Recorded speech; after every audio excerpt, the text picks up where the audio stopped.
Hello and welcome. It is All for United. We are back and we kind of had to do it. We felt we had to have a show with regards to everything that's happened in the last 24 hours. This time last night, we were 2-0 up and sitting pretty against Porto, and we all know what happened from that point on. So we're going to get into that.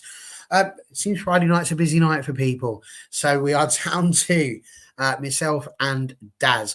And I'm quite looking forward to it, actually, because we well know Daz has got a lot of opinions, some of which I agree with and some which I don't. So it'll be very interesting to see which ones he's coming out with tonight. And we shall see where perhaps we'll get to. But I think it'll be good fun. So Daz, it's going to be a very different one. Not since the days of Saturday Night Live when it was just Benny and Matt have we found ourselves in this situation. But I'm really looking forward to it. How are you doing? You okay? Really, really good. I've I've had quite an emotional 12 hours because I've left the game really upset, as we should, because we shouldn't be drawing games to teams like Porto. We really shouldn't, especially if we want a challenge for this. But I found myself, as everyone knows that I've been very much Ten Hag out for the last week. But I've found myself defending what I see, and obviously I'll elaborate on that during the course of the live. So I've left myself feeling quite positive. Which is good. We like a bit of Yeah, positivity on definitely. this Yeah. channel. It's quite interesting because there is a certain point that I'm going to unleash both barrels. I've got to be honest, because there's a little something I'm fuming about. It made me really angry. I had to go to bed, and you should never go to bed on an argument. But I was definitely ready to to do so last night. So we will get to that for sure. But again, I think we're not going to necessarily approach this in the way that we would usually approach these lives, with me stood there asking the questions, then you just answering them. I just feel like it should be more of a discussion. So I know you're sat there with your beverage of choice. I've got a couple of drinks myself. None of them alcoholic as yet, because I certainly don't want to be going down that level and that route. But I think that's what we're just going to do, is just have a chat. And so as a result, and even into you, Box, I am going to go straight in with my anger, because it's the bit that's been annoying me the most. And so I think once I get it out there, I'll probably be a bit more chill.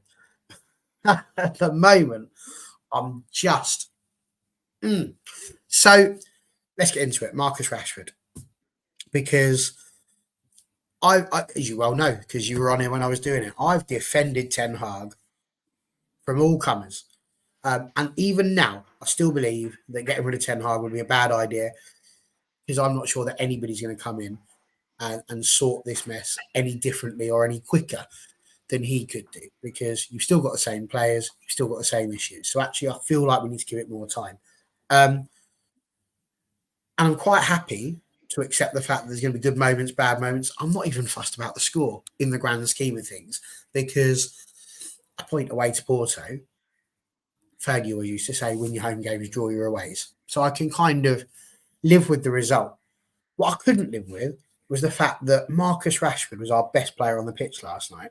And he left the Porto defenders with nightmares. They were seeing visions. They were seeing about 7 Marcus Rashfords, and you could see they were physically scared of what Marcus Rashford could do. Yeah.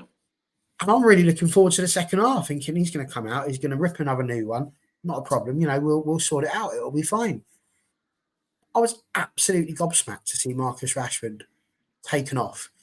Like, even the commentators at half time are going, "Oh, this will be for Ahmad, or this could be for Højlund," but it wasn't.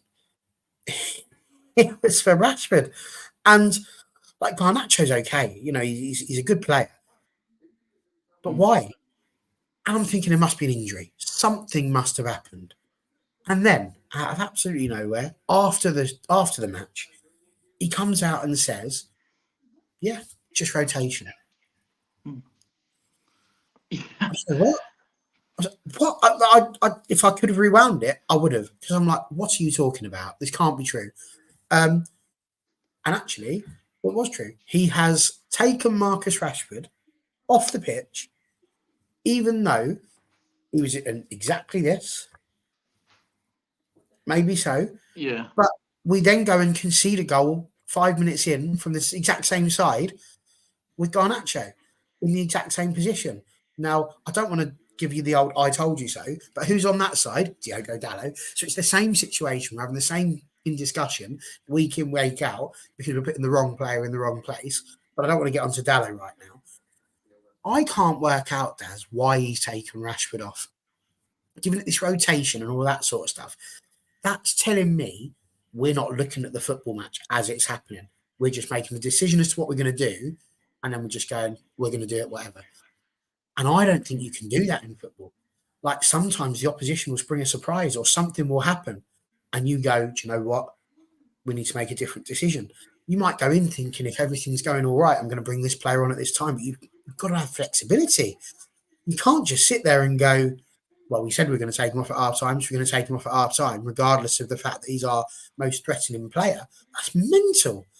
It's actually mental. That is. Yeah.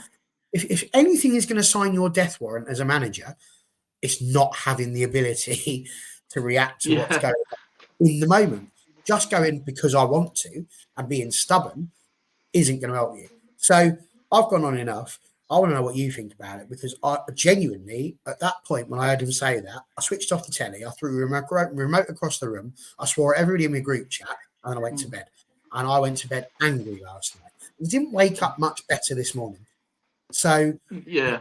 What do you make of it? I was convinced at half time Marcus Rashford had picked up a knock, and it was the only explanation to taking him off because I was watching Marcus Rashford last night, and yes, Man United are miles from where they want to be. Marcus Rashford still isn't back at 30 goals a season, but it was almost like we was looking at a prime Marcus Rashford.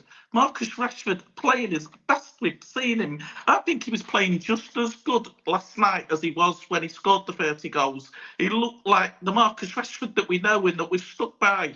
So I was only convinced that he'd pick up a knock. That's the only logical explanation.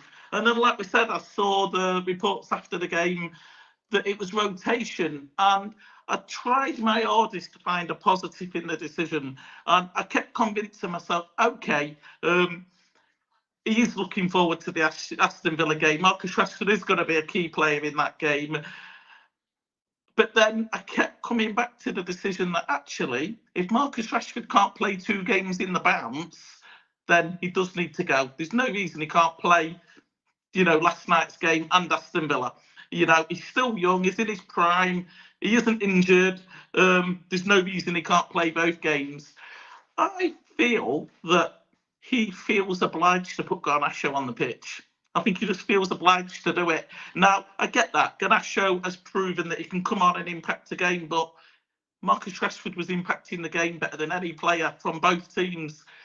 If you are going to take him off, for me, you do it later in the game, 65, 70 minutes, depending on how the game is going. So if we'd have started the second half and we wasn't getting back in the game, then that's when you make the decision to bring on a different, forward option. But for me, I just thought it was a really, really poor managerial decision, especially given the fact that when he said it was rotation, and he made that decision when the game was 2-2. To me, that's like he was saying that Villa are more important than the Porto game. I actually hated that because I think winning the Europa League, beating Porto, is our key to getting Champions League football next year. I don't feel, even if we book our ideas up and start playing good football consistently and getting results, I still don't feel we'll get top 4. So we're not going to get Champions League football. And actually, even if we was playing good and everything was going right, this Aston Villa team's a really hard team to beat anyway. It's not going to be an easy game, even with everyone. So to prioritise that game when actually it's the less likely one to win out the 2, especially when his job's supposedly on the line. The problem is, what happens if Marcus Rashford then starts Aston Villa and you see this head down, can't be bothered look about him? It's an issue that Ten Hag has caused. Marcus Rashford's got that form back. even if it was just for 45 minutes, you let him run with that. Maybe they pick up another goal. Maybe they picked up another assist. He then goes into Aston Villa. Maybe he picks up, he win, lose or draw that game. If he picks up another goal and another assist in that game, it then builds into something. And then he has that international break, the rest that he needs. And then, he's in really good spirits. So I think that he is going to create a problem like he did not playing him against Crystal Palace. Honestly, I think it's blowing my mind, and I try my hardest not to go surfing through places like X, because I think it just puts you into all manner of situations. And I'm just going to throw this one out there. Combine 2 United players to make the best possible player in that position is the game that Bath Time wants to play today. And actually, if anybody gets a good idea for that one, I think that would be quite a fun one to play. I'm going to have a little think about that over the next 30, 40 minutes. I'd love to know who told him to make that decision, or whether he made it on his own, because, what data he looked at that made that, because I thought the front three was working. Well, they were, and I don't think we'll know that. I mean, whilst time goes on to say here, all the crosses being spammed by their right back was aided by Rashford. He liked the discipline, and he goes on to say that Rashford was letting down the defensive organisation of the team. And I'm sorry, I could not disagree with you, Bath Time, any more than I currently do on that one, because Garnacho coming on did not change that. And I've said it once, I'll say it again. It's nothing to do with Marcus Rashford, that defence. Diogo Dalot is appalling at left back, and it needs to stop. It has to. It is going to cost Erik ten Hag his job, this insistence on not addressing the left back problem properly. If he continues to play Diogo Dalot, then I'm afraid my hands are tied and there's nothing I can do to help him. He's pants at left back. He doesn't have the ability to do what he needs to do. And inverting him, sticking him in the midfield, we're just making it really difficult for him to actually do his job. It's not working. How is Dalot meant to stop a right back crossing? Because he's on the left. It's like literally your job to be a defender. Equally, Martinez, not at the level that we would expect to see him at. He's not been at the levels we've seen pre-injury. I haven't seen it yet. And of course, De Ligt, a couple of the goals, he's let the player go. So there's too much just blaming Marcus Rashford. Marcus Rashford was, and I won't hear any different on it. You're welcome to have your opinion on it, but I will not agree with it. Marcus Rashford was the best player on the pitch at half time. Yeah. No, Bath Time. It's a left back's job to look after the left back position and the whole of the left wing. Yes, Marcus Rashford could come back. Garnacho wasn't doing it either. This idea who was coming back? Bruno Fernandes was coming back to left back to try and help Diogo Dalot. The midfielders are doing that job. It's not Dalot. Dalot's just jogging back. He's not doing the right stuff. So we can sit and talk about that if you want. I'm happy to talk about it. But, what do you reckon, Daz? Go, give me your one on that, because for me, I don't think Diogo Dalot is good enough at left back. I don't. I think it's hard. I think the issue that we're seeing, I don't think Dalot is anywhere near what we would expect. I think in his defence, he isn't a left back. He's been put in a position that doesn't come naturally to him, and it was never going to be the same. I feel as if, why hasn't Ten Hag tried to address this in a different way? Because, like I say, Dalot on the left isn't working. Why not try? The fact is, we haven't got a left back, and I don't think there's an obvious academy choice, that says, let's play him. So it means somebody's got to play out a position. For me, given the fact that we've still got Maguire, he's doing an all right job when he comes on. Even Johnny Evans is doing an all right job when he comes on. You've still got Lindelof in there. Personally, I think I'd have tried Lisandro Martinez on the left. And maybe put Harry Maguire and Mateus. It'd have been a little bit slower, and it'd have been a slightly bit more vulnerable because there's no pace there. I get what you're saying. At the end of the day, what we're doing at left back isn't working, so just need to try something different. It's not just it's not working, Daz. It's not just it's not working. It's not been working for 18 months, and he's not addressing it. And we're talking here about Harry Mass being fast track. Must have been hot air. Absolutely. I did mention this, Mads. Mazraoui can play left back. Is there an argument that we put him, give him a chance at left back and see if he can do any better than Dalot? and just whack Dallo back over to the right, where you know he's at least going to be reasonable and not out of his comfort zone. There's that. Yeah, I think if there's an option, I've completely forgot about Harry Amas. So I do apologise. Completely forgot. It's because we're not using him. He's actually quite a talented young lad. I think ultimately what we did with Kobe Mainoo was we needed a central midfielder. He was the obvious choice to bring through. We played him. He proved everybody wrong, and actually he's made himself a senior member of the squad. I think, given this left back crisis that we've got, maybe Harry can do the same job at left back. I mean, this is how Marcus Rashford came through. We had a crisis, we had to bring a forward through. Marcus Rashford was the obvious choice, and he stuck around in the senior team. So we have seen that Man United academy players can come through and do a decent job. It's not going to do as good a job as Luke Shaw, we know that. But end of the day, you've just said it yourself. For 18 months, we've not had Luke Shaw. I'm still not convinced he's going to be back before Christmas. I've just got a feeling he'll pick up another knock, and we're just not going to have him this year at all. Transfer window don't open till January. For me, it's not working. It's not working. So you have to try something new. Even if you try something else and that doesn't work, at least you can say we've got an injury crisis in this position, but we've tried different things and we just need a new left back, And personally, I don't care what the other two left backs say. The first position I'm looking for in January is a left back. Someone that's got another Mazraoui bit for the left. That's it.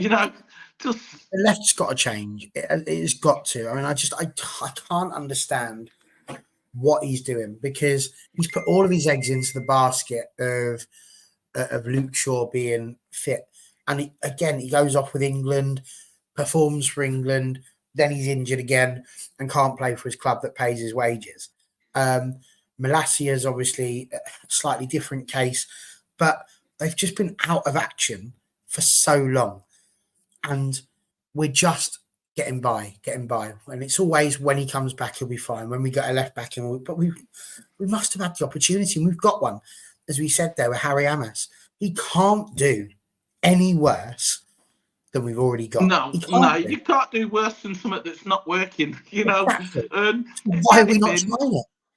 If anything, it could work. If anything, it could even if he just comes in and is a steady Eddie, it's better than not working. And at the end of the day, we need a new left back. Whether we need one or two, that's a completely different conversation. But we know that on our shopping list for players, we need to bring in another left back. We know that. So why not, instead of wasting 30-40 million pound down the line, let's just see if this kid's got what it takes. Absolutely.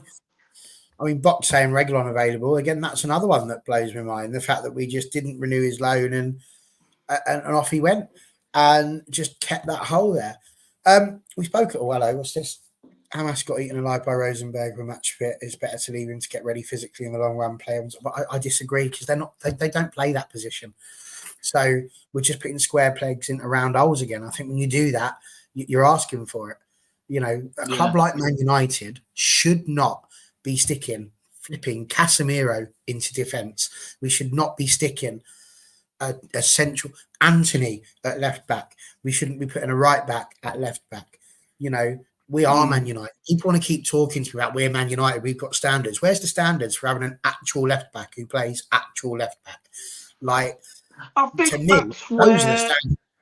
I think that's where I was been trying to say to people that even though we're not the team that we was under Alex Ferguson, every single club has a minimum requirement. And I think for us as a Man United club, we need to see at least competency by a manager. You know what I mean? Absolutely. I'd agree. We can see. Yeah, I mean, if we can see, you can't go to a back three. If that's what we need to do, change it so that the players that you're using fit the positions. I'd have no problem with that. It's not anti-United for me. I'd be all up for that. But we're not. We're playing a 4 and putting the wrong person in at the 4. Sorry, Daz. Yeah. So, I mean, I just feel that Yeah, I think is as well, this is not like, I mean, people are saying it's not fair on Eric Ten Hag to inherit an injured Luke Shaw, but we look at 10 years of Luke Shaw, anyone can tell you that he's going to get injured. If you could put your money in your house on one player to get injured in a season, you know it's going to be Luke Shaw, whether that's going to be long term. And I think this is his third or fourth long term injury that he's had in 10 years.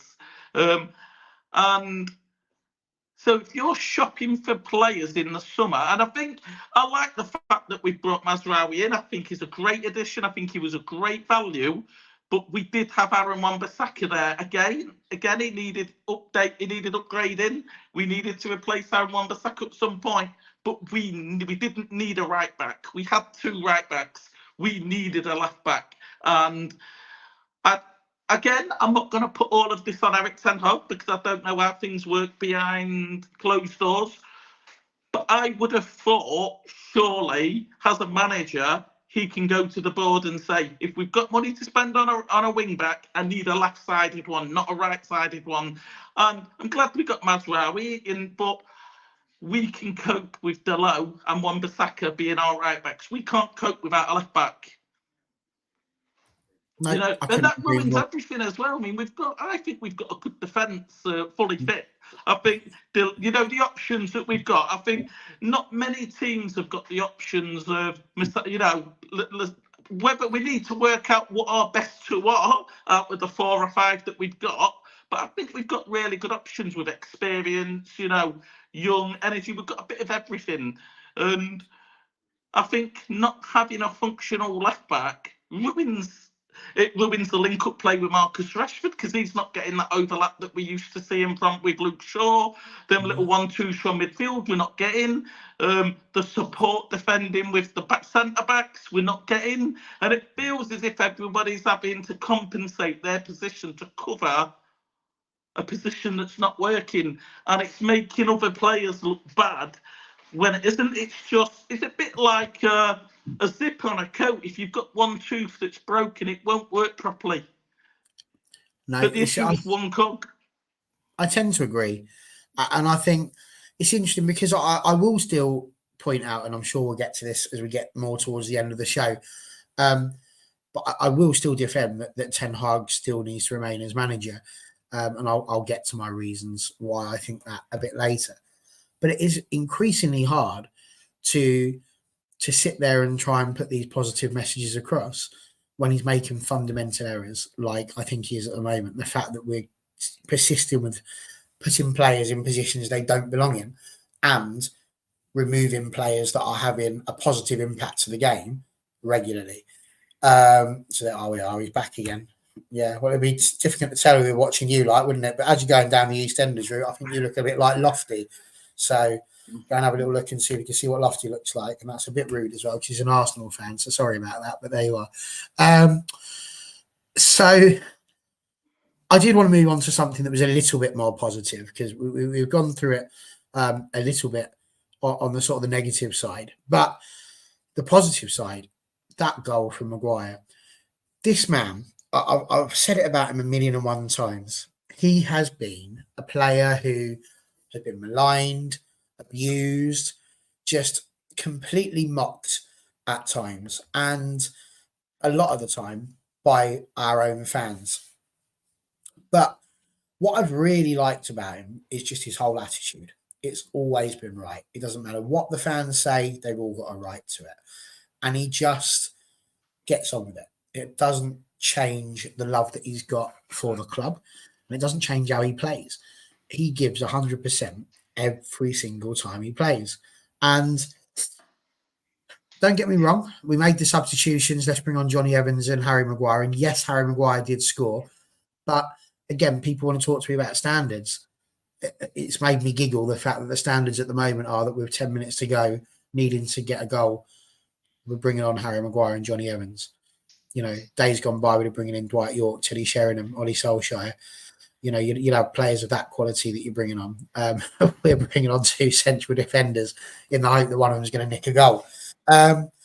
That's where the drama gets to. But this lad is just unbelievable. And getting that goal, for me, absolutely superb. He has been consistently good, I think, in all situations. And for him to get that goal, he just shows that actually, again, it's not that you've got to be the best player in the world. It's not that you've got to be the most creative. You've not got to be, all singing, all dancing. We just want passion. And this guy brings it every week, doesn't he? Mm. So, I mean, I really like Harry Maguire. I mean, I thought that you've said it yourself, he's been mistreated, abused by our own fans, by rival fans. And they've allowed a price tag that he didn't set, to sort of justify the abuse that he gets. I absolutely really liked Harry Maguire, and I'm actually going to do the opposite to you, Barry. I'm actually going to defend Ten Hag for bringing two centre-backs on. I think we was at a point in the game, and I'll justify it, we was at a point in the game where it was 3-2. When it's 3-2, it doesn't matter whether there's 1 minute left or 10 minutes left. If the game's still ticking, you can always still get a goal. And we've seen so many late goals, not just for Man United, but across football in general. I think there's more now than there's ever been. And I know what everyone's saying, you're looking for a goal, so why bring two centre-backs on? I think we was at a point in the game where Porto was more likely to score than we was, and I think that was because of how poor Lissandro Martinez and Matej Stilic was in that game. And I'd like to think that he thinks the same as me. I think Ten Hag saw that and he thought, if that goes to the next goes to Porto, we're definitely, with 10 minutes to go, we're definitely not going to get 2 goals to equalise. I think bringing 2 centre-backs on stabilised the defence to the point where Porto was no longer a threat into scoring a goal, but he also brought on a defender that is always good for a goal if you utilise, the crosses right with him. And I mean, I actually made a note that Manchester United made, where was it? Crosses. Manchester United made 21 crosses. So we was trying to whip that ball in, and I think that Anthony's one of these that unfortunately was on the pitch, but he likes to whip the ball in. So I actually think switching the defenders was good because we did look more stable at the back, which ultimately keeps you in the game, and it did keep us in the game. And then, like I said, you brought in a defender that is always good for a goal. So I'm actually going to defend this decision. Now, if we'd have had a Marcus Rashford, a Garnacho, and Ahmed on the bench, who you could have brought on, then 100% I would have been saying one of them players needed to come on. But I think because he'd used his previous substitutions, the Marcus Rashford one being an example, so poorly, when he needed an option, he didn't have it because he'd used his earlier substitutions wrong, which is his own doing. But I do think with the options that he had, with the way the game was going, I was actually quite happy to see 2 centre-backs come on, especially when instantly the defenders did look a little bit more stabilised. Well, the interesting point there then, Daz, is that I do agree with you, but what I agree with you on is that Maguire should have been on the pitch from the start. I think if there's one thing that I've seen here at the moment, it's that neither De Ligt nor Martinez at the moment are putting me in a situation where I look at that and go, they're both doing brilliant. I put De Ligt possibly at fault in terms of his marking for the 2 goals. I think he wasn't strong enough in terms of stopping the first 2 goals that Porto scored that got them level in the first place. And I think that our better results have come whilst Harry Maguire's been on the pitch at the moment. So I do wonder, actually, whether or not Harry Maguire should have been starting the game. But the point I was making is that when you look at, like you said, who came on early doors, yes, we did bring Anthony on 10 minutes before. Yes, we did bring Garnacho on at half-time. Yes, we did bring Xerxes on 10 minutes before. But the purpose and the point of all of that is that, number one, we obviously at the time we made the substitution, we hadn't gone down to 10 men quite at that point. But our options, other than Maguire and Evans, were Dangor and Toby Collier, who are not necessarily attacking midfielders, Ugarte, who's not really an attacking midfielder, Lindelof, and then 2 goalkeepers in Heaton and Bayindir. So the point I'm trying to make is that we do have a reasonable amount of squad depth in the positions, with the exception of left back at the moment. But like you said, they weren't going to make that impact. Bringing Garnacho on at half time only works if Marcus Rashford's having a poor game. Yeah. The minute you take off a player who's having a good game at half time for somebody else under the guise of rotation, what you've actually done is lost that power at the end of the match. What you want to be as a manager is to be bringing that player on, Garnacho, with 15 minutes to go, 20 minutes to go, 25 minutes to go, so that they're looking at it and going, bloody hell, got him coming on now. That's what you want. When that happens at half time, you're thinking, brilliant, he's going to be blowing the same time that we are. So for me, that's a drama. And it just means we don't have or didn't have the people that we needed in order to bring them on. So it's not a negative. Like I say, I'm pleased Maguire came on. I'm pleased he scored. I'm pleased Evans came on because it shored up the defence, as you said. Hindsight being as it is, I think both of them probably should have started because Martinez and Dillet just didn't have the greatest of games, but you wouldn't know that until the game's actually played.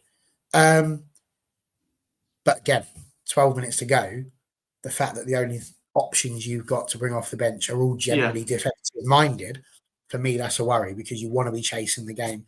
And it just means we need, as I've said, what feels like 100 million times now, more choices in the attack. Do you know what we missed last night? Do you know what I genuinely think we missed last night? And given the fact that it seems to be all over social media at the minute, people would probably agree with me. We missed Scott McTominay. Last night was a game where you get 70 minutes into the game, you need a goal, you bring Scott McTominay on because he's always up for a game. The game was getting a bit physical. He's great with physical. He can score a goal, but he also gives you that support in midfield, which I think we really needed. I think Eriksen was just burning out a little bit too quick in the game. But then Eriksen, I don't think should be used as a 90-minute player. He's a player that you either start for 60 minutes and then bring Kobe Mainoo on for the other 30, or you bring him on towards the end of the game just to put the game to bed and settle it down and, grind out that 2-0 win or that 1-0 win. He's not a 90, for me, he's not a 90-minute a game player. I think Scott McTominay, was a big fumble by Manchester United because an academy player, his production levels was fantastic. But last night was a common example of where we needed Scott McTominay and we didn't have that, but we've not replaced him with another player that offers what he offered. And the frustrating thing is that Ten Hag has said he didn't want to get rid of McTominay, but he had to in order to bring another player in. But I would argue that although in the long term, Ugarte is going to make this team a better team, in the short term, it hasn't. Because Scott McTominay, like you said, would have been a reasonable option to have brought onto the pitch with 15 minutes to go to just run about and do what he does and get us the goals. And this is what we're saying. And this is why when you start moving on to the Ten Hag question, that's why I will still stick up for him because we're still going to have the same players. The new manager's still going to have the same problems, which ones to get rid of. They've still got to actually be sold. Just because you want to sell them doesn't mean you can. Somebody's got to want to buy them and for the amount that you're going to need them to do.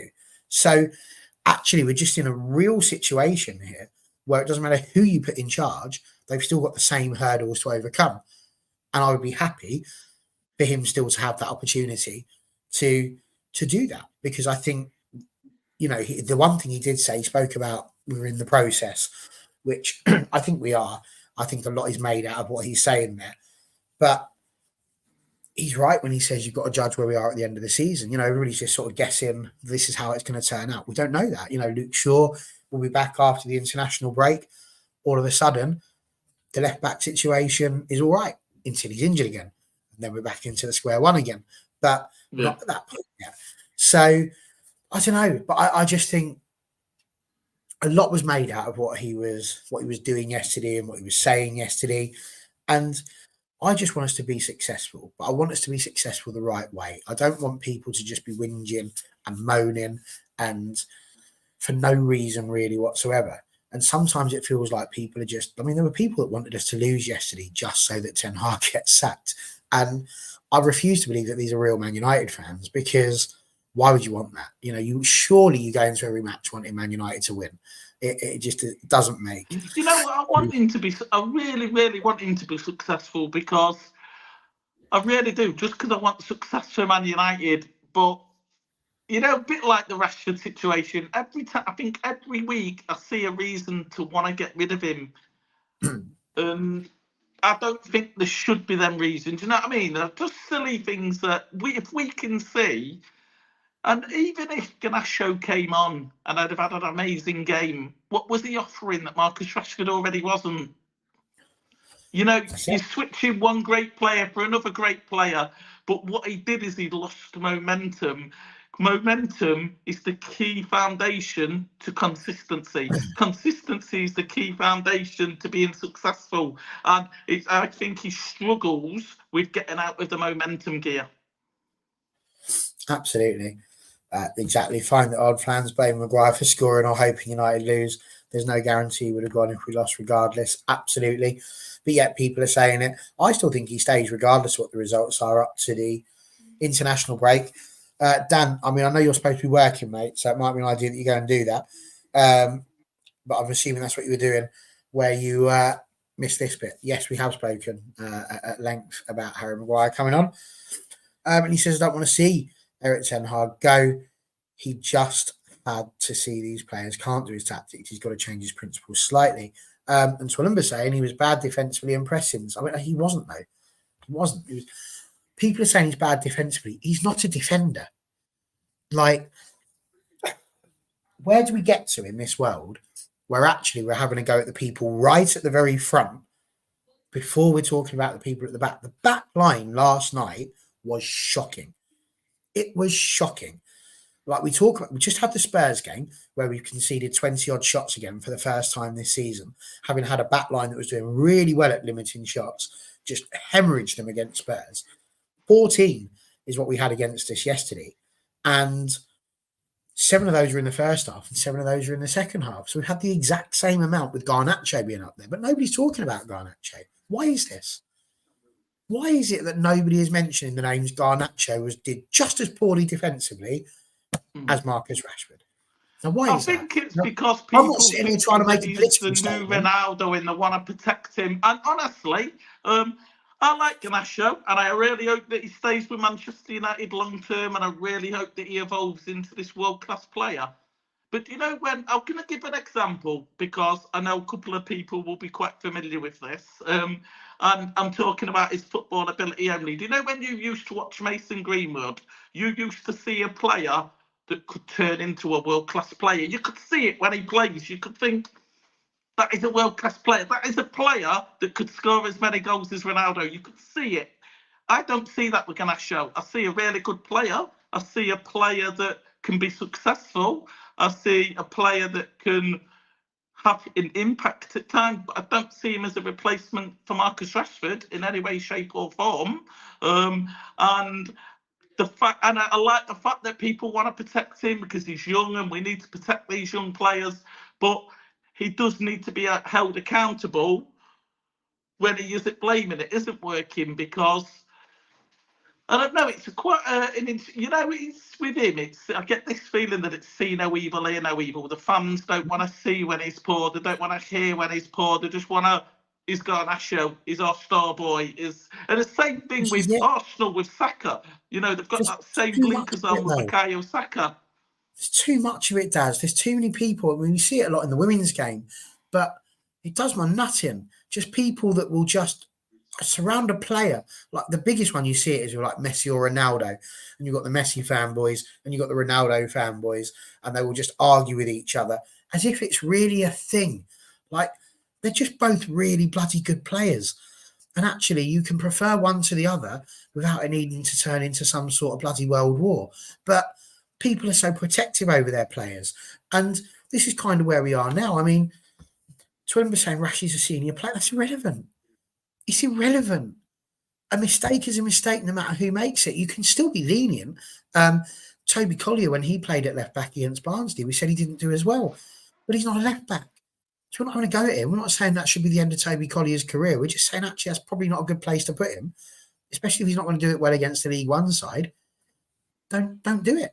Like MT's put here, only thing I can think of is that the age experience gap makes people more lenient on Garnacho for right or wrong, and I tend to agree with you.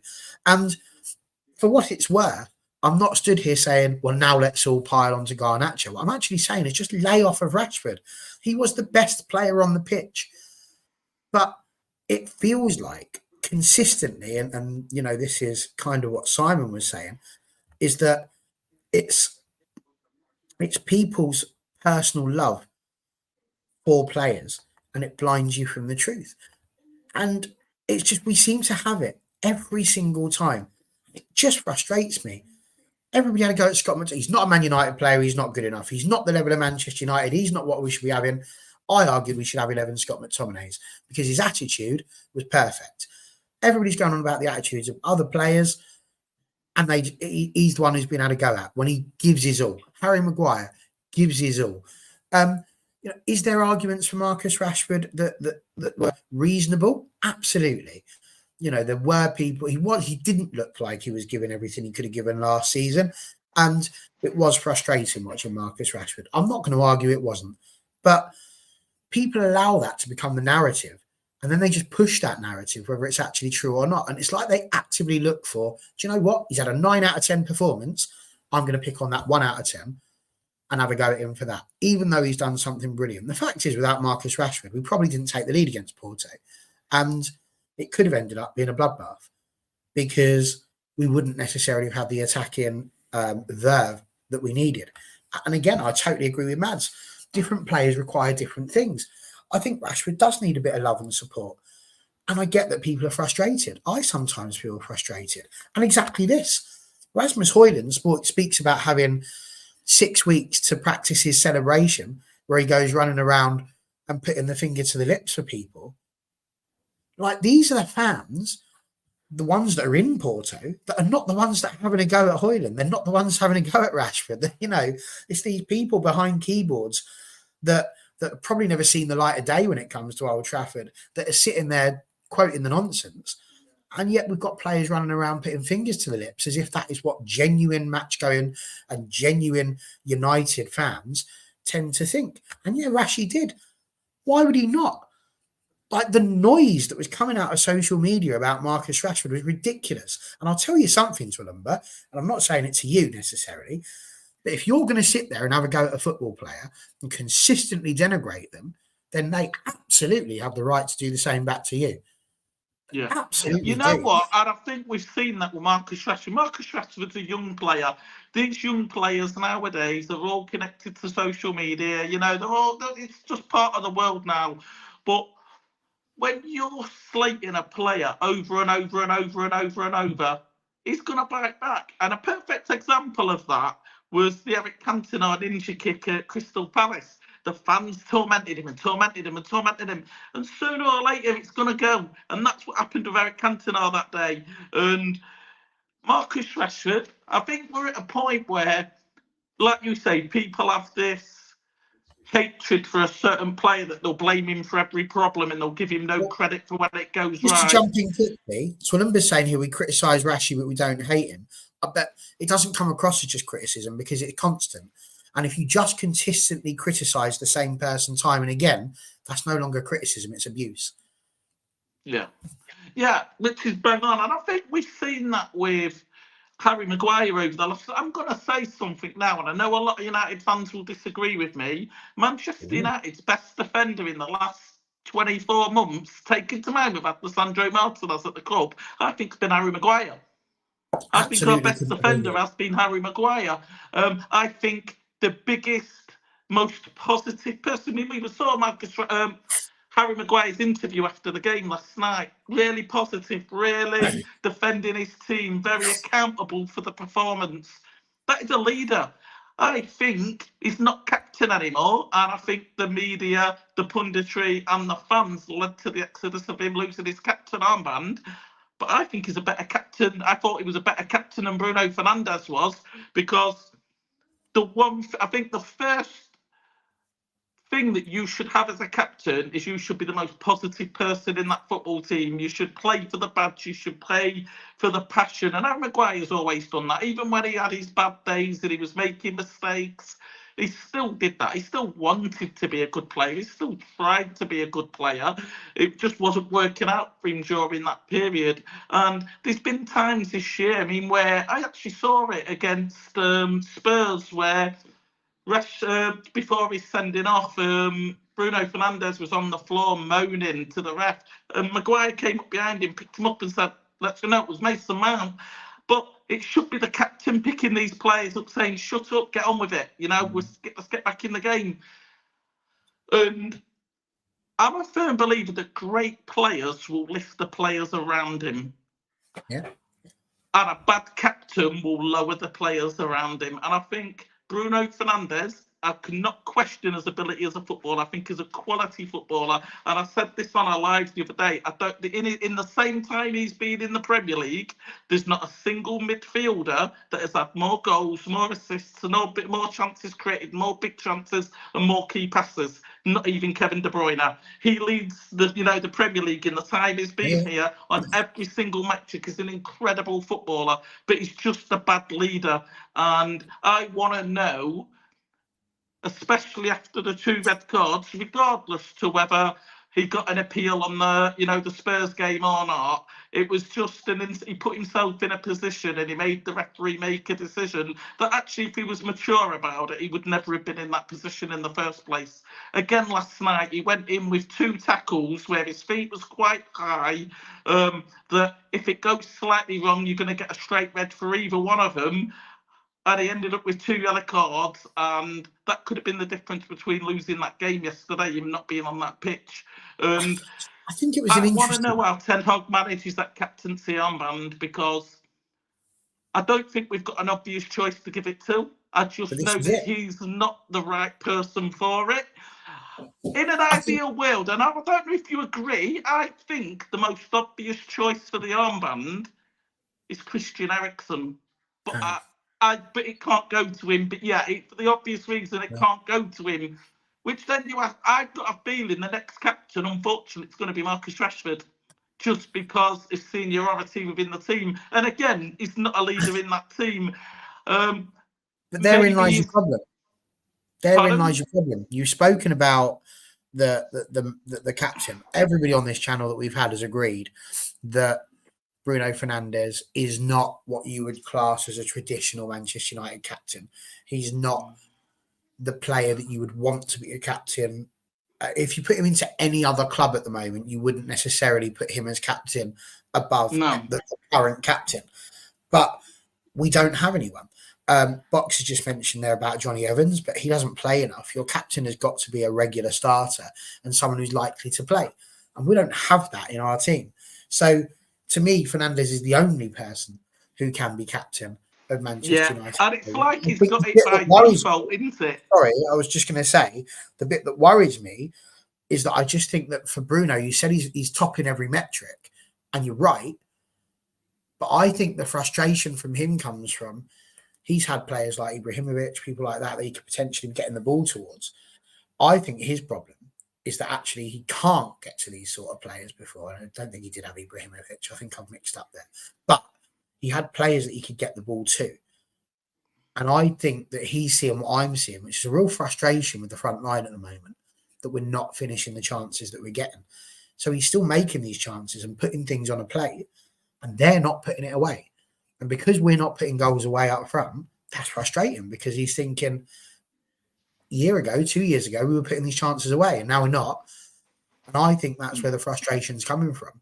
And as a result, that's why it's coming out the way that it's coming out, because he's not scoring as much as he would used to, and the people around him aren't scoring as much as they used to. So that frustration, I mean, he's just outwardly showing what every single one of us is doing on the sofa at home, no?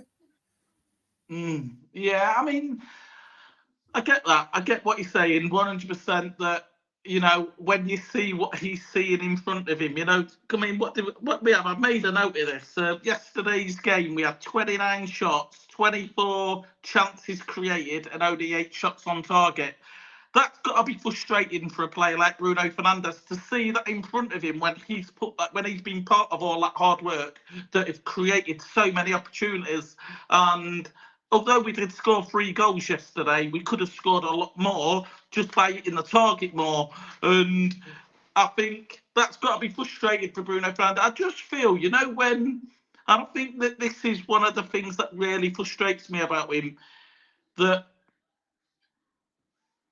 he's the on-pitch leader. You know, he's that leader on the pitch. It's his job, in a lot of ways, for me, to ensure that you pick these players up throughout the game so they're not getting frustrated because they're missing. I mean, there's been times over the last few games where we've seen Xerxes looking really frustrated. He wants to score. He wants to do well, but he can't seem to get a goal. And you could see it. And I just think it's Bruno's job to say, it doesn't matter. Keep trying. Miss as many as you want. Just keep trying. Get your head up. You know, that positiveness about him. And I think Man United have brought in good players and we've lost every leader. And I think when you Is there a look back chance at we're just not seeing that because of the TV? Is there a chance that he is doing that, but we just don't see it because the camera's not on him? Potentially. I think I really wish the Premier League could bring back player cam. You know, that they used to have. Just curious to actually go back and actually have a look to see what his on-pitch management is actually like. Because granted, we don't see it. And I'm actually going to have a chat with a couple of the All for United content creators that actually go to the game more regularly than not, to see if they see it on the pitch. Because I just feel, you know, when you look back at the great Man United teams, it had leaders everywhere. Rio Ferdinand, Vidic, Gary Neville, they all had a little bit of leadership. Roy Keane, even Michael Carrick was a silent leader in that team. There was leaders in that team that if you lost your captain, there was still leaders. You know, there would always be a man that would pick the man up next to you. And I don't think we've got that in this club. There isn't. I think Matthias still has got, because he's obviously been a captain at various clubs before. I think he's got the potential to be that man. But I look at that back four, and I genuinely think in my head that the best back four we've got is Mazraoui on the right, Luke Shaw on the left that's never fit, and Lenny Yoro and Harry Maguire as our best back four. I genuinely think if Gareth Southgate was to come in, and I'm going to mention Gareth Southgate for two reasons. One, because I think he's on Ineos' shortlist, and it is a possibility, and the fact that given the position we're in, it is a possibility that Ten Hag could go before the international break or during the international break. I think if Gareth Southgate comes in, Harry Maguire is the first name on his team sheet. Why? Because it's the one man he knows he can rely on to run his system. And I think it would get the best out of Harry Maguire, because we saw that with England, because it's quite deep, quite defensive. And I think that Lenny would be his John Stones, quite tall, quite physical, can move the ball a little bit better. Which means we've just brought in, over the past 24 months, two centre-backs that are going to sit on the bench, which I think that's another reason why I think Ten Hag can't go, because they've built a team specifically for what he needs to do. And to then bring in a manager like Gareth Southgate that's going to play a complete opposite system wouldn't work. I think the only obvious solution would be is to let's find a manager that plays a similar style to Ten Hag and said, let's build upon instead of rebuilding, which the only option for me then would be Ruud van Nistelrooy. But then some of the issues that I see on the pitch is coach. I mean, Paul Scholes said it himself, this team does not look coached. For me, that's not on the manager. That is on the coaching staff that are running these players in training every single week. And that does fall on Ruud van Nistelrooy's head.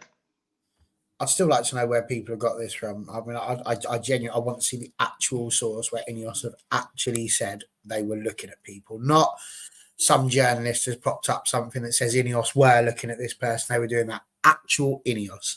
I want to see where Sir Jim Ratcliffe or one of his minions has actually physically, with words coming out of their mouth, said we were looking at this person, because the only things I've heard from Ineos are that it's going to take 4 transfer windows, potentially, and that Erik Ten Hag is their man for now. And that's the whole point. And this is what I'm getting at. I don't think he does go anywhere, because this whole chat about it, Jason Wilcox was brought in specifically with the strategy in mind of finding a way to play. And this is it. You're talking about trying a different style. They've decided a style. They have decided one. That's obvious, because that was part of the remit of Jason Wilcox. Come in, get us a recognised style of play, and then we buy players that are going to fit that style of play. Now, if we've just done that and you go and get another manager, they, like you just said, they've got to fit that style of play. Now, how do you know you're going to have that? How do you guarantee that? Even if they are in a position where they're looking at someone like Gareth Southgate, again, just listen to what you're seeing here. We don't want Gareth. This man has taken England, by the way, who haven't won anything since 1966, he's taken them to actual finals, to actual semi-finals. And yet there are people sitting here going, well, we'd like Ruud van Nistelrooy because he was a really good player. I love Ruud van Nistelrooy. I've got his painting. Like, I love that man to absolute death. But he doesn't have any credentials as a manager. So what's different between him and Ole I've said this. Yeah, I said this earlier in one of my videos that a Manchester United manager, whether that's a Manchester United manager that's, you know, at the level of the team that Alex Ferguson had, or the one that we're realistically in now, has to have a certain level of credentials, in my opinion, to take the job. And that is one of the reasons why I was happy with a manager like Louis van Gaal, someone like Jose Mourinho, because they at least had them credentials to say, we deserve this job. You know, we've got the pulling power behind what we're saying. Obviously, they didn't work out. And I think that the next manager needs to have them credentials, or you look complete left field. And somebody's just said about, I mean, I keep seeing this, all these people that keep saying a new manager would create a style of play. And I've been, for the last week and a half, I've been very much wanting to replace the manager. But I'm going to go back to what I said earlier in the live for some of these people. Yes, we don't have a system, and yes, we don't have a style of play. But I want you to go and get a hoodie, an old one, take a teeth out your coat and try and do it up. It will not do up. Your coat will not work if you remove one of them teeth. So we cannot produce a system that works without a left back in that team, because it knows people think, oh, that's just one player, but it's a massive position. That player unlocks the defenders next to him. The goalkeeper's meant to be able to play it out to his wing backs. That wing back's meant to work with Marcus Rashford, work with him. You know what I mean? Not having a left back that can do what a left back needs to do. It's a bit. We've got a right back at left back. You know what I mean? You know, it's a simple analogy, but this is one of the reasons why I was not hating on David De Gea. You know, when he was letting in a lot of goals, and I was like, but we've not got a defensive midfielder. We've got Fred and McTominay, and I don't think either of them suited that position, which put the defenders under too much pressure, which obviously put David De Gea. And, you know, people have got to realise that it's got to work as a system before you can create a system. And that is the one thing that I am very much want to be patient about. The only reason I want Ten Hag out, it's not because we haven't got a system. It's not because we've not got an identity. It's because I just feel every manager at every football club has a minimum requirement set upon him, and I just feel that Ten Hag is below that line and has been below that line for too long. That is the only reason, and I think that line is competing for trophies, which he's doing, so he's ticking that one. But I do believe we should be competing for top four, with being very mindful that the Premier League has become very competitive, that the top four is always going to miss out on a good team. Absolutely. It's good enough to play, you know, a good team.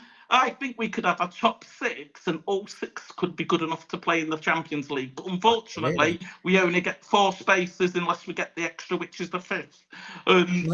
That's how competitive the Premier League's got. It's not competitive in the way that we get a new winner every year. Man City's winning it, but it's competitive in the way that anyone from 2nd, 3rd, 4th, 5th or 6th could finish in Champions League.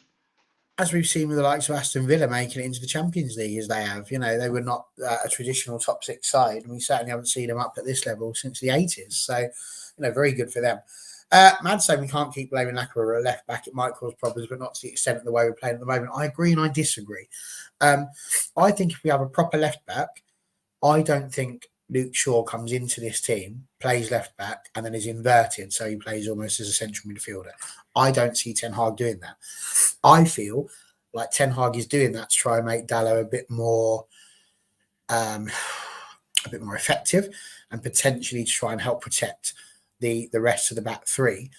But all I'm seeing him do every time he inverts that player is leave a great big whacking hole at left back that somebody needs to fill in. And then everybody just goes and blames Marcus Rashford because he's not running 500 miles every single game to cover that hole that's been left by a left back that should have been in the bloody position in the first place, is my take. No, I completely get that. Fernandes man of the match You Tuesday know what? night. And that was another frustrating thing. Over the last couple of years, we've seen, granted, he wasn't good enough to play as a starter for Man United, but we've let Brandon Williams leave. Brandon Williams is a player that I think we should have kept, even as a third option, because he can play right, he can play left. And even if it's just that third option, like a Johnny Evans sort of player that you might only see once a month for 20 minutes, but he would have filled that role. Brandon Williams isn't good enough to start every game for Man United, but he's better than a player that shouldn't be Daz, there I'd in the give both first of my place. kidneys. I would give And both of my obviously, kidneys to they've have just Brandon Williams at mentioned left back right Alvaro now. Fernandez, which again, that one, the only thing I can imagine with Alvaro Fernandez is that maybe he saw this United team and he thought, the manager seems to prefer Luke Shaw and Milicia. I'm not going to really get a look in here. I want to play senior football, first team football, and maybe he forced to move away. I think people need to understand that sometimes, a bit like the goalkeeper, I can't remember the name of him, went to Leverkusen. What's his name? The Bayer Leverkusen goalkeeper, really good player. I mean, people said, I can't believe Man United let him go and then brought in this Turkish player. Man United had no choice. He has to leave the club because he wanted to play first team football, and he wasn't going to do that with Man United bringing in Onana. Can't remember the goalkeeper's name now, but it's Bayer Leverkusen, the goalkeeper. Can't remember his name. Is it? Kova? That's it. That's the one. Yeah. And obviously for him, he made the right decision. He moved, he played some first team football, he won Bundesliga.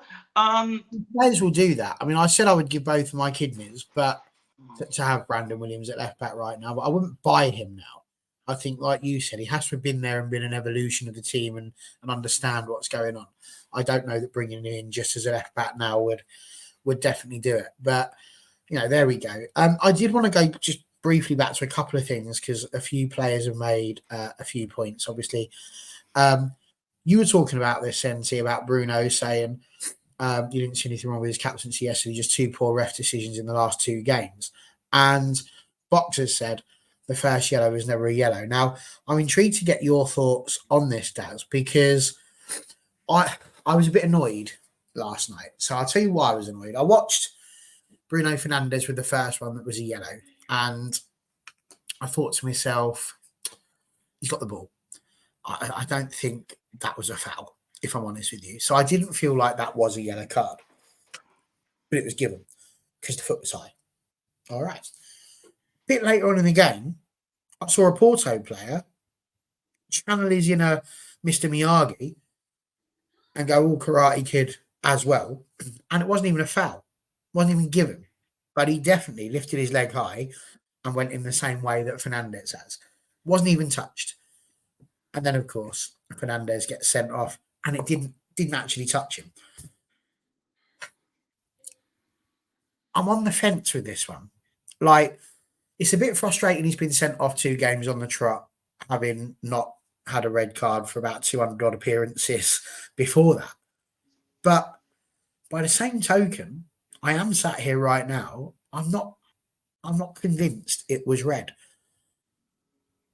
I don't know. Where did you stand on it? I don't feel that it was. When I watched them both in live, watching the game live, I was convinced that there was both yellow cards. It wasn't until I came away and I rewatched the highlights and I sort of, looked at it from different angles that I realised it's been a bit unlucky there. The first one, looking at it again, wasn't a yellow. The second one was probably a yellow. But I think that this, for me, falls back onto the leadership skills of him, because he's put himself in a position where a referee has to make a decision, and that decision, it could be the wrong decision. And both of them, neither one of them was obvious wrong decisions. You know, No. looking at them, I watched them in lifetime and I thought there was both yellows. I I actually did thought the feel that first both one, of their players fell down and rolled about a bit and held on to their yeah, and I selves think just that a bit long. influence it is massively. Yeah, I think that does the body language of the situation. I feel as if he was unlucky, really, really unlucky. But I mean, I looked at the first one, and the only way I could justify the first one being a yellow card was if you look at it slowly, his studs was up. No contact was made, but his studs was up. And the rule of thumb is if studs are up, you're going off the pitch. And I think the only reason he didn't get a straight red was because there was no contact made.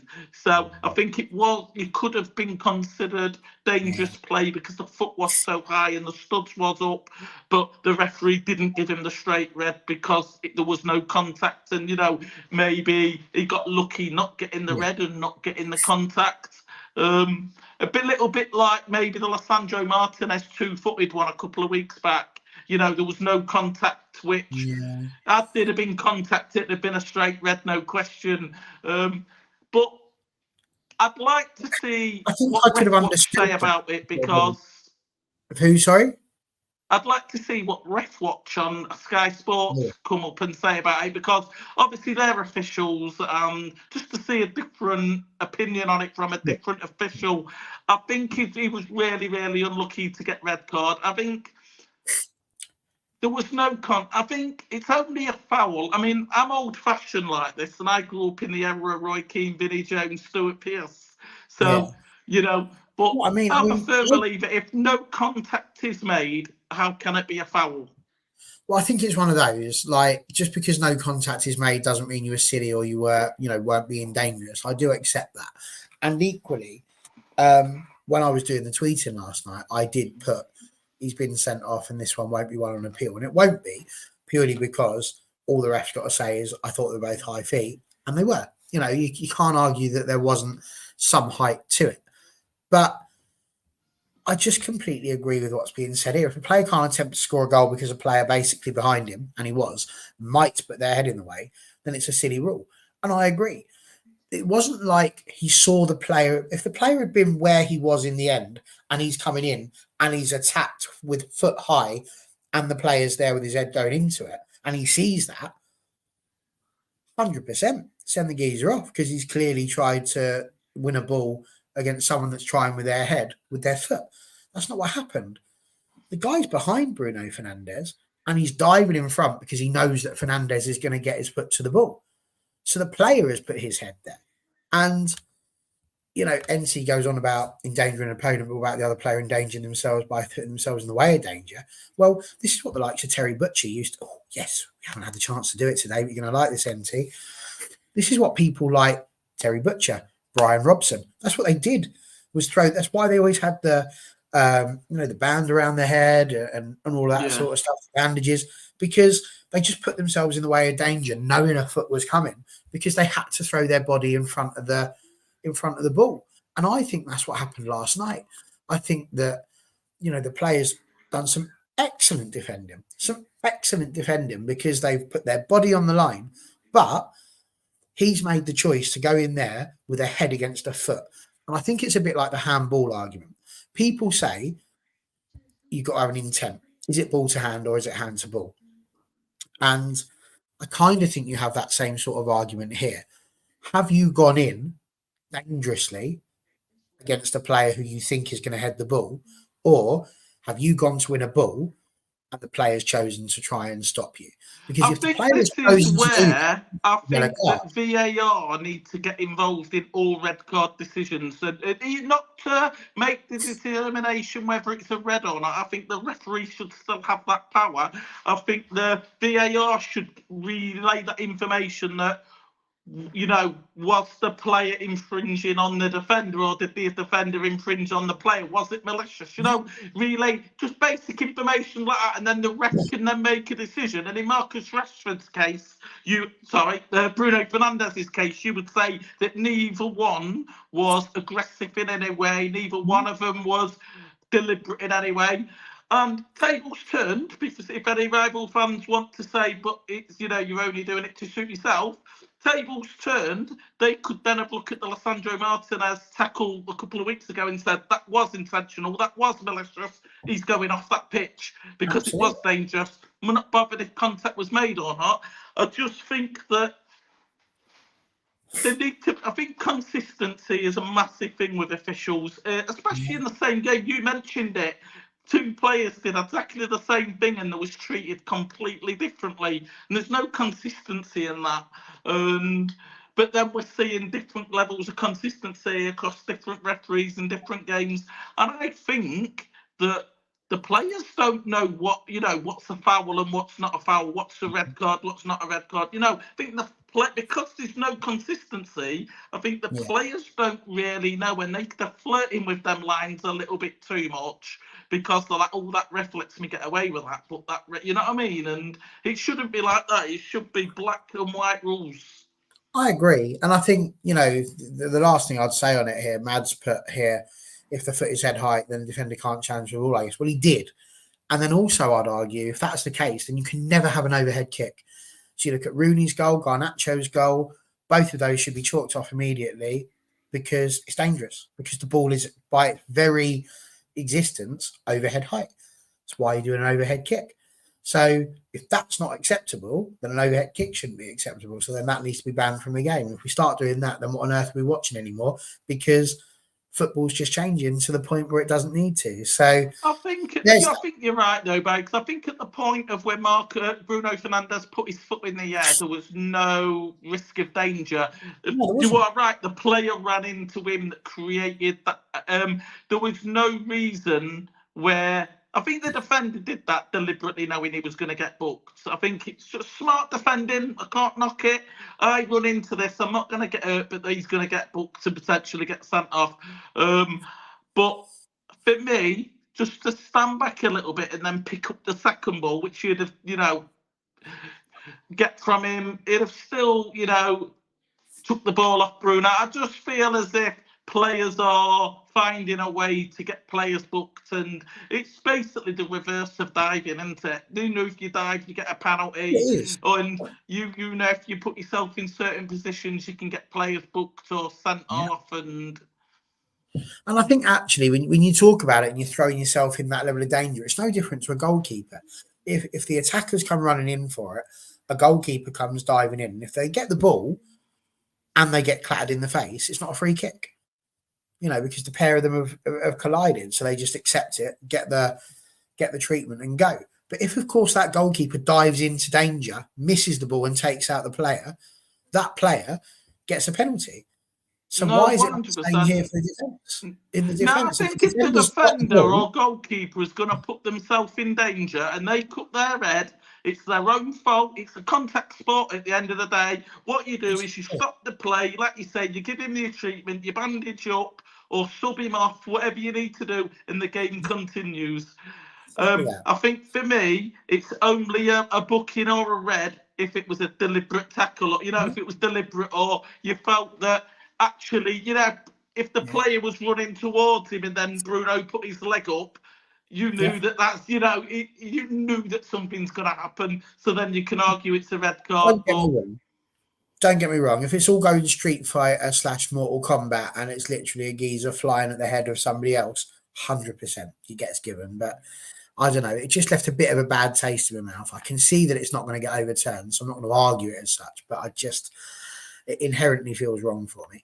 The last thing I wanted to talk about before we end our show today, Box mentioned this, and I thought it was interesting. Is it harsh to say for the first goal, Onana should have palmed it over the bar rather than save it? And I wanted to just sort of put 2 points across and then see what your thoughts are on the whole thing. But fireball should be a straight red. Exactly. You can absolutely should be. I think that number one, for the Onana thing, the fact he got a hand to it, like that was smashed towards goal. The fact he got a hand to it all was brilliant.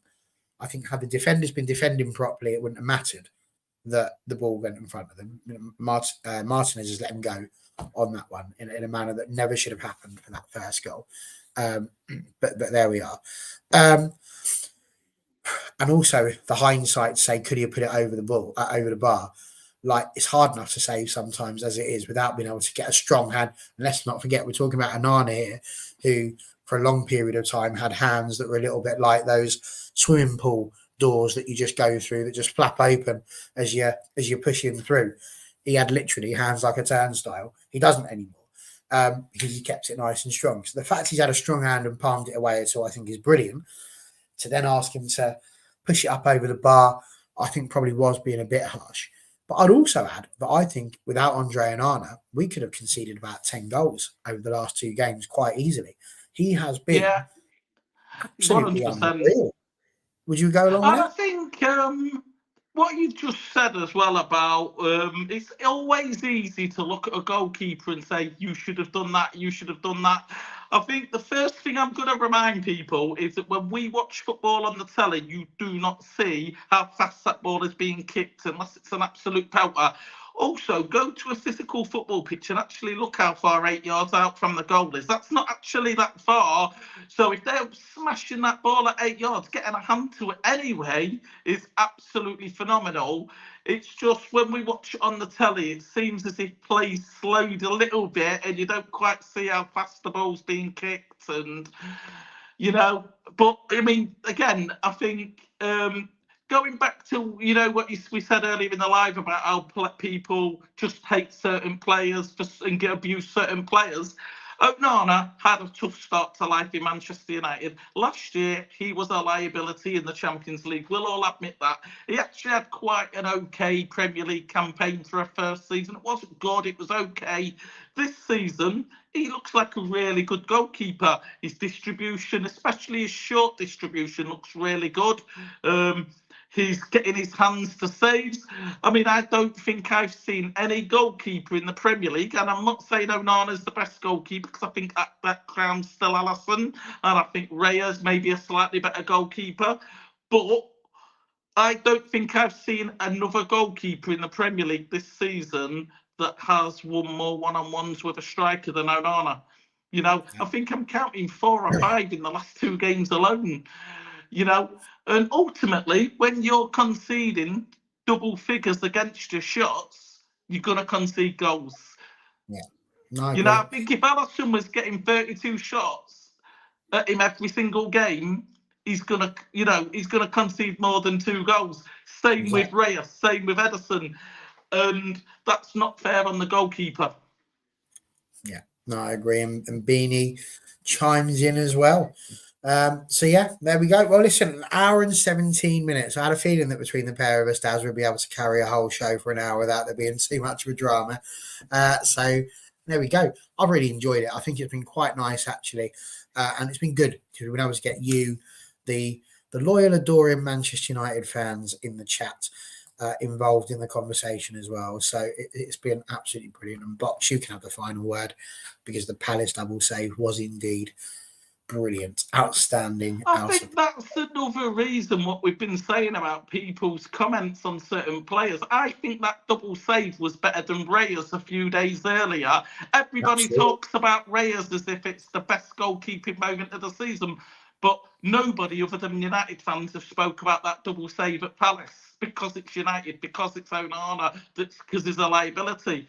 I think it was the better of the 2. I think it was the harder one of the 2, but people don't want to talk about that because it's Manchester United, because it's Onana. But if it had been Raya, it'd have been the save of the season. And price of being a United player at the end of the day, when you're a United player, unless you're Peter Schmeichel, Edwin van der Sar, one of David De Gea in his day, you're going to get a lot of criticism, and that's because of the level of that we've been seen to seeing, because when you think of a right winger, you think of George Best, you think of these names when you think of a central midfielder, you think of Michael Carrick, Roy Keane, not realising that these players at that quality are actually really rare to find in football. But unfortunately, fortunately for Man United, we've had our fair share of world-class players. So unfortunately for these players that we've got at the club now, the only measuring stick for a lot of United fans are the players before them that happen to be world class. And it's just accepting that Marcus Rashford, for example, can be an amazing left winger, but he's never going to be the best left winger we've had. Same with the right winger. Ahmed could turn into amazing right winger, but he's probably never going to be at the level of Cristiano Ronaldo, David Beckham, George Best. He doesn't need to be. But people just need to stop saying that he's not good because he's not as good as them. No, I tend to agree. And I brought this up at the beginning of the show. Not many of you joined in with regards to combining two United players to make the best possible player in that position. But by the time, if you're still here, I have been thinking about it. And the two players that I would actually combine, I think, to make the best possible midfielder that could possibly exist would have been if you took Paul Scholes and combined him with Roy Keane. Because I think the thing that always let Paul Scholes down was his tackling. And I think if you gave Paul Scholes Roy Keane's ability to go and tackle a ball and win it, it'd be even more. I mean, Paul Scholes is bloody unbelievable as it is. But I think you give him that as well. Oh my goodness, it'd just be the complete package, forward and backwards, a box-to-box midfielder of the greatest possible amount. It's been brilliant. It really has. Daz, where can people find you if they wanted to on TikTok? I'm over on TikTok. That's Stay Controversial. I go live every day at some point. So I'm always about. Absolutely. 9 times out of 10 immediately after this. So you never know. Pop over to TikTok. You might well be there. Stranger things have happened. But I've really enjoyed it. It's been really good. Cheers to everybody in the chat. Thanks again to you, Daz. I'm sure we'll be back after the weekend or during the weekend even. We'll wait and see. Keep your eyes on Twitter. And of course, if you like and subscribe and switch your notifications on, you'll know when it is that we are going to be on YouTube. So thank you very much once again. Listen, it's been therapeutic. I think we needed that this evening. And, you know, I for one, feel a lot better. So hopefully we will still feel that way after the weekend. So there we go. But brilliant. Thank you very much, everyone. See you soon. Ta-da.